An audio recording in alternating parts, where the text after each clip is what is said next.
हाय. 3 दिवसानंतर आता सकाळी किचनमध्ये उठून लवकर पिऊला टिफिन बनवण्याचं घाई होती आज. आणि लवकर तिला पुरणाची पोळीच द्यायची होती आज. बनवली आणि तिचे टिफिन वगैरे पॅक केले आणि तिला रेडी करायला घेतलं. ती अजून लहान आहे म्हणून मला सगळं तिचे सगळे कामं मलाच करावं लागतात. म्हणून थोडासा तिला जास्त वेळ द्यावा लागतो मला. मी अजून तिच्यावर तेवढ्या जबाबदाऱ्या सोडल्या नाहीत.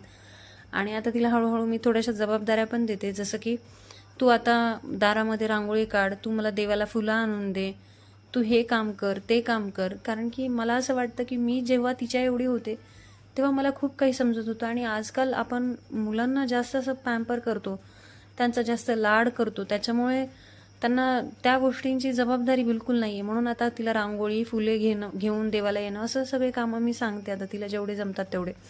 आणि हा आनंद तर खरंच जगातला भारी आनंद आहे, बस जेव्हा येते तेव्हा.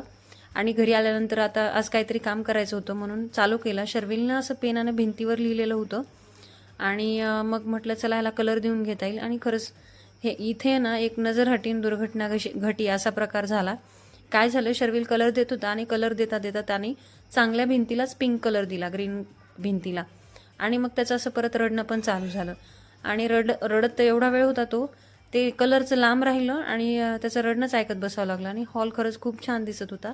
मी चला म्हटलं दारं खिडक्या वगैरे पुसून घेता येतील. आणि असा गेला आजचा दिवस. व्हिडिओ आवडल्यास लाईक शेअर करा. चला भेटूया उद्या. Bye bye.